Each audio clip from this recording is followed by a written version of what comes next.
Hello, ndugu zangu, naombeni tupunguze matumizi ya karatasi, ikiwezekana tuache kabisa. Sisi Nangi Computer Skills tunatengeneza app mbalimbali, tunatengeneza mifumo mbalimbali kukusaidia wewe kuandaa ripoti zako. Mfano wa app ambao tumeitengeneza ni hii hapa, Solvent Point System. Ukibonyeza ukaifungua, inafunguka kwenye login page, ambapo unaweza ka log as admin, unaweza ka log as user wa kawaida. Admin anakuwa na option zake na user pia anakuwa na option zake.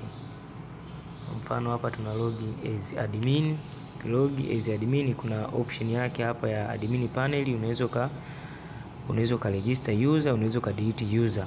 Lakini ukibonyeza log out, ukilog as user wa kawaida, ukaandika ukabonyeza login, user wa kawaida hana admin panel, hana option nyingine ya kuregister user au kumfuta. Yeye ana uwezo tu wa kuendelea kuandika new report. Ukibonyeza kwenye new report hapa, unaandika report yako. Mfano unaandika ripoti ya service kwamba umeanza tarehe ngapi, labda tarehe hiyo 5. Lakini pia ukaandika kwamba ulifanya nini, labda ulifanya labda repair, umeanza saa ngapi, labda umeanza huo muda, lakini ukamaliza saa ngapi, labda huo muda umeweza seti, ukaandika kama umemaliza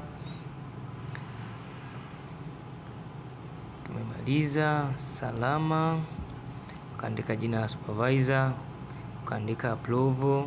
Lakini ukishamaliza unabonyeza save report. Tayari report yako inakuwa be saved. Unabonyeza okay.